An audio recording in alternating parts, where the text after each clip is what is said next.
Joko hari ini? Alhamdulillah baik, sehat. Alhamdulillah.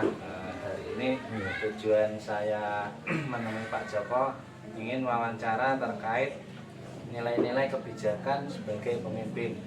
Jadi untuk tugas demonstrasi konseptual modul 3.1 saya akan mewawancara Pak Joko selaku narasumber.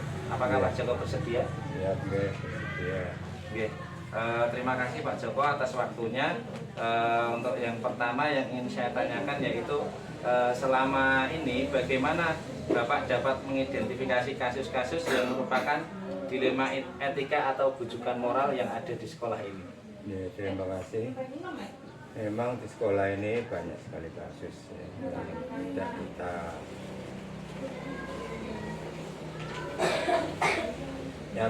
yang kita nyatakan. Yang pertama, dalam menangani kasus ini saya lakukan identifikasi kasus tersebut.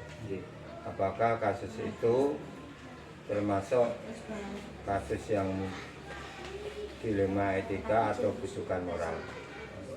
Kasus tersebut terkadang kode-kodeannya benar, akan tetapi bertentangan. Terkadang melanggar aturan yang tidak sesuai dengan norma.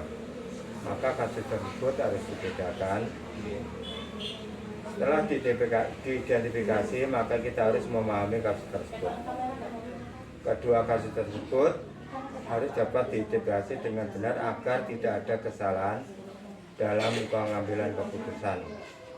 Cara saya adalah untuk mengidentifikasi mana dari kebijakan tersebut adalah dengan memahami masing-masing kasus itu. Untuk itu perlu dilakukan identifikasi kasus.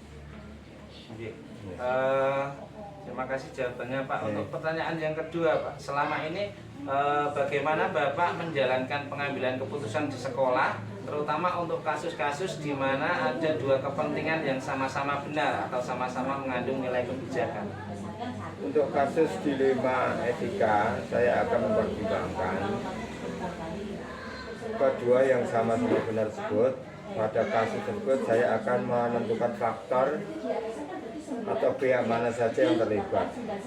Kasus tersebut menyangkut perorangan atau kelompok atau banyak orang dan dampak yang ditimbulkan dari kasus tersebut. Oke, terima kasih. Untuk pertanyaan yang ketiga Pak, langkah-langkah atau prosedur seperti apa yang biasa Bapak lakukan selama ini untuk menangani kasus tersebut? Ya, terima kasih.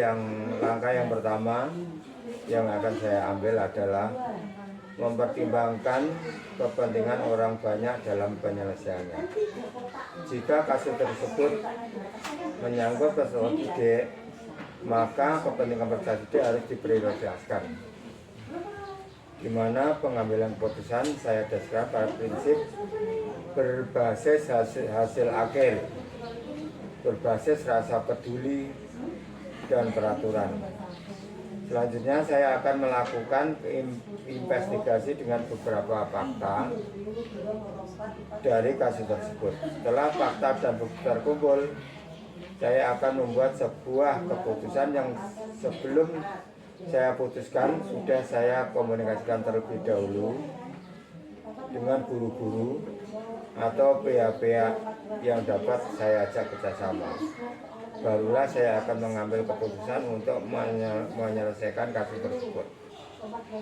Tak lupa saya juga memohon petunjuk kepada Tuhan Yang Maha Kuasa supaya keputusan yang saya ambil dapat dipertanggungjawabkan kelak. Oke, alhamdulillah jawaban yang sangat luar biasa Pak Joko. Selanjutnya hal-hal apa saja yang selama ini Bapak anggap efektif dalam pengambilan keputusan pada kasus-kasus dilema etika yang ada di sekolah panjenengan? Ya, terima kasih.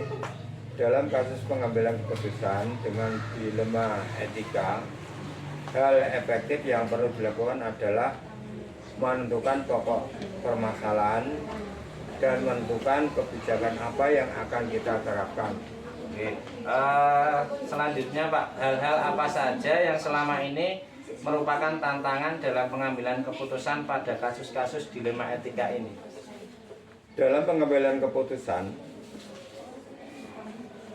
Dalam pengambilan sebuah keputusan terkadang ada saja pihak-pihak yang tidak setuju atau merasa dirugikan. Jika menghadapi hal tersebut, hal semacam itu biasanya saya akan melakukan pendekatan secara intensif untuk mengajaknya berkomunikasi dan memberikan pemahaman sejelas mungkin sehingga pihak atau orang tersebut secara perlahan akan menerima dan menjalankan keputusan dengan penuh rasa ikhlas. Motivasi dan pendampingan yang kuat juga saya lakukan untuk memantau apakah dia melaksanakan penuh tanggung jawab atau tidak. Mungkin untuk selanjutnya Pak, apakah Bapak memiliki sebuah tata kala atau jadwal tertentu dalam sebuah penyelesaian kasus dilema etika? Apakah Bapak langsung menyelesaikan di tempat atau memiliki sebuah jadwal untuk menyelesaikannya? Bentuk atau prosedur seperti apa yang Bapak jalankan di sekolah ini, Pak? Terima kasih. Tidak ada jadwal tertentu dalam penyelesaian sebuah kasus. Prioritas kasus mana yang perlu diselesaikan secepatnya tergantung dari jenis kasus dan pentingnya kasus tersebut diselesaikan secepatnya agar tercipta lingkungan sekolah yang nyaman, kondusif, aman, tentram bagi seluruh warga sekolah. Alhamdulillah, jawaban yang luar biasa Pak, membuat sekolah nyaman, kondusif, tentram bagi warga sekolah nih Pak. Untuk pertanyaan selanjutnya Pak, adakah seseorang atau faktor-faktor apa yang selama ini mempermudah atau membantu Bapak dalam pengambilan keputusan dalam kasus-kasus dilema etika ini? Pihak-pihak yang terlibat dalam kasus contohnya pihak luar yang berkaitan dengan kasus tersebut. Hal yang tak kalah pentingnya dapat membantu saya dalam pengambilan keputusan sekolah adalah komunikasi dan kerjasama yang baik dengan berbagai pihak untuk sharing pendapat dan pengalaman dalam pengambilan keputusan. Ya. Intinya komunikasi yang baik sangat diperlukan gitu Pak untuk komunikasi yang baik kasus-kasus antar dilema warga etika sekolah, ini. warga masyarakat yang terlibat dalam kasus tersebut. Oke, yang terakhir Pak, dari semua hal yang telah disampaikan, pembelajaran apa yang dapat Bapak petik dari pengalaman Bapak mengambil keputusan dilema etika di sekolah ini Pak? Dalam pengambilan sebuah keputusan, maka mengidentifikasi jenis kasus harus bisa dilakukan lebih awal dengan melakukan pengujian, lalu lakukan pengujian benar lawan benar untuk dapat menentukan paradigma apa yang akan kita pilih sehingga keputusan bisa diambil sesuai dengan prinsip-prinsip yang tidak merugikan banyak orang. Oke, alhamdulillah semua pertanyaan sudah saya ajukan Pak. Terima kasih. Bapak juga sudah menjawab dengan baik, dengan luar biasa, sehingga saya mendapatkan jawaban yang benar-benar saya inginkan. Terima kasih. Terima kasih atas waktunya Pak. Sama-sama. Dari saya cukup, kurang lebihnya mohon maaf. Wassalamualaikum warahmatullahi wabarakatuh. Waalaikumsalam warahmatullahi wabarakatuh.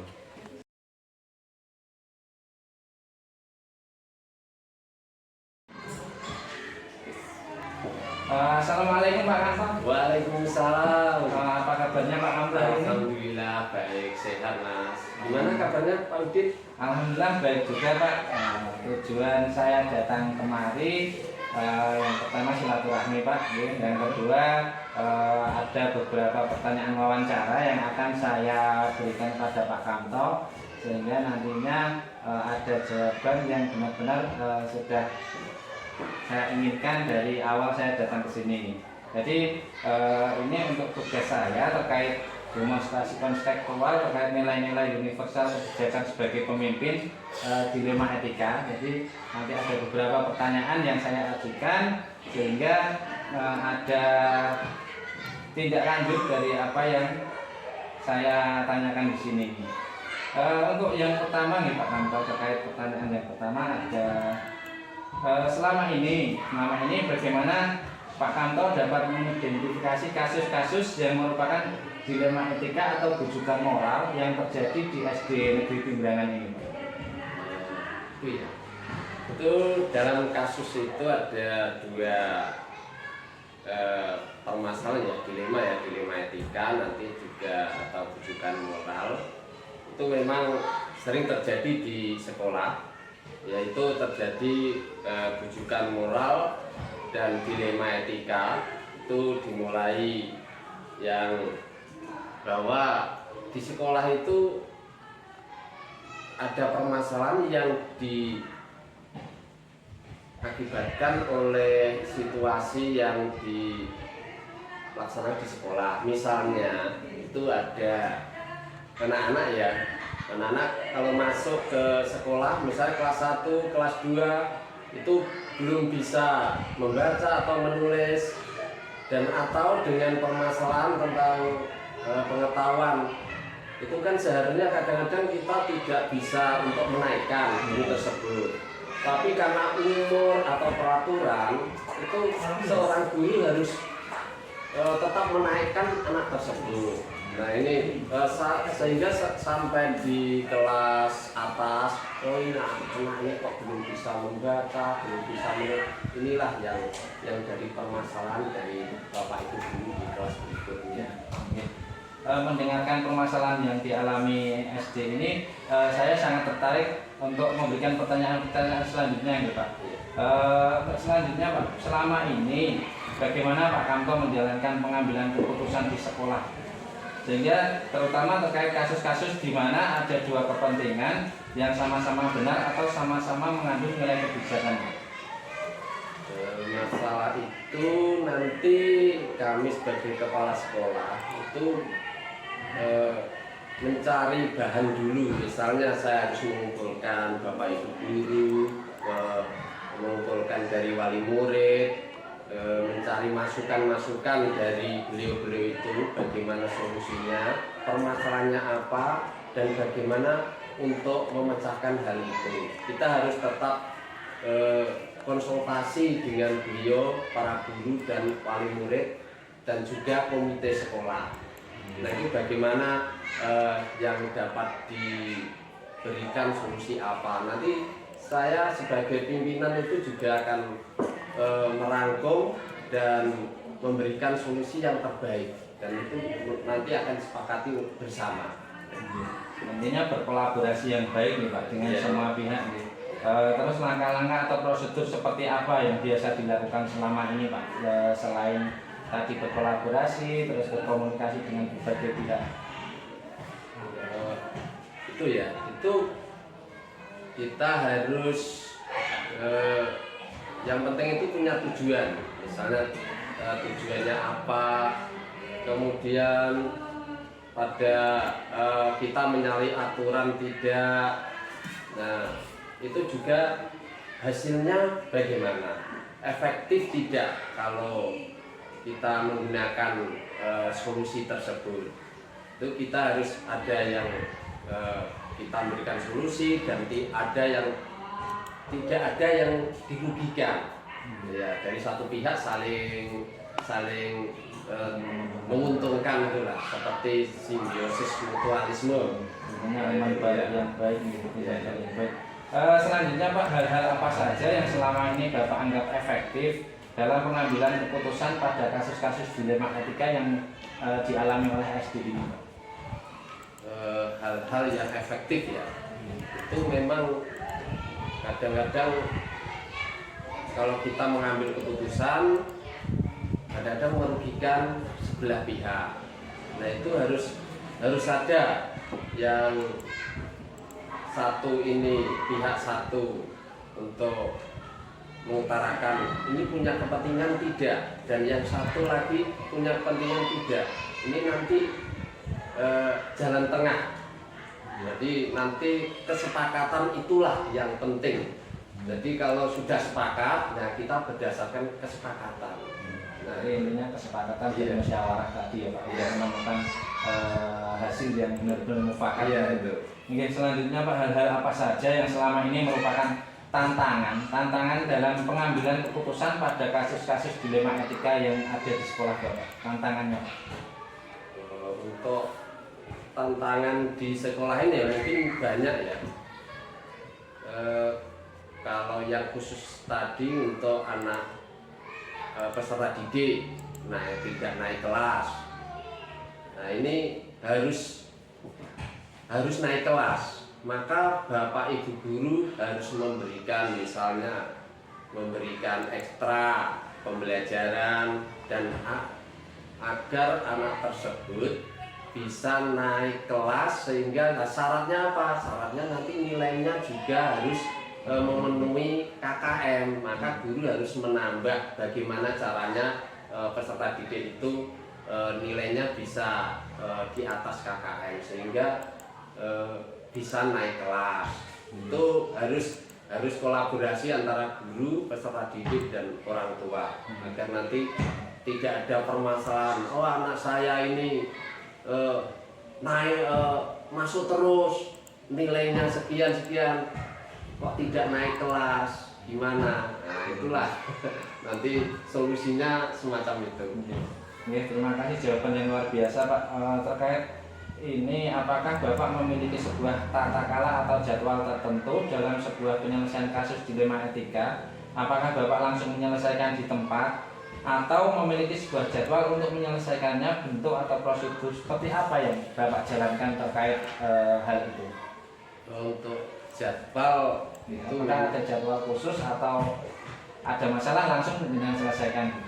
kalau jadwal khusus sebenarnya belum ada ya, tapi biasanya tetap ada tiap bulan sekali, misalnya dalam KKG sekolah itu kan kita ketika ada KKG sekolah itu nantinya akan ada permasalahan yang disampaikan oleh Bapak Ibu guru, sehingga kita pecahkan bersama bagaimana solusinya untuk memecahkan bersama tersebut. Itu dari cara pemecahan masalahnya. Iya. Ketika saya mendengar jawaban dari Pak Kamto ini, ternyata kolaborasi di guru di SD ini sangat baik, Pak. Sangat terjalin dengan baik, sehingga setiap masalah itu dapat diselesaikan dengan maksimal dan menemukan titik temu sehingga permasalahan itu dapat selesai dengan baik.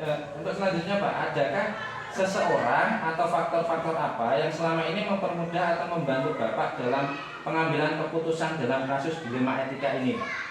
Seseorang yang membantu ya? Ya, faktor-faktor yang selama ini mempermudah Bapak terkait tugas Bapak. Yang dapat mempermudah di sekolah ini itu juga Bapak Ibu guru itu sendiri, juga wali murid dan komite sekolah. Dan tidak lupa ketika juga ada pengawas yang datang, nanti itu juga dilibatkan.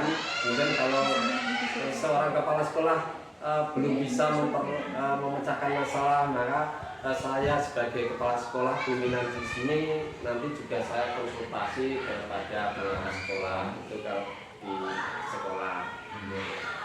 Berarti intinya pengawas sekolahnya rutin ya Pak datang ke sini? Paling tidak kan 1 bulan sekali ya. Mungkin kalau ada acara semacam ini, ada PASDES, ada NBK, pastinya beliau juga datang monitoring.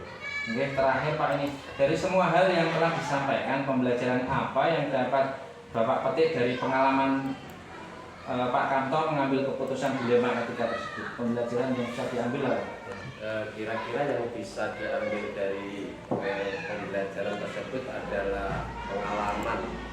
Jadi pengalaman itu lebih penting daripada kita menghafalkan teori-teori. Jadi kalau kita terjun langsung menghadapi permasalahan, kita cari solusinya, maka itulah sebagai pengalaman adalah guru yang terbaik. Pengalaman adalah guru yang terbaik ya Pak. Ya. Demikian Pak wawancara saya. Terima kasih atas waktunya sehingga saya diberikan kesempatan untuk memberikan pertanyaan kepada panjenengan terkait kebijakan-kebijakan sebagai pemimpin. Terima kasih. Selanjutnya saya pamit juga mendapatkan waktunya. Assalamualaikum warahmatullahi wabarakatuh. Waalaikumsalam warahmatullahi wabarakatuh. Terima kasih.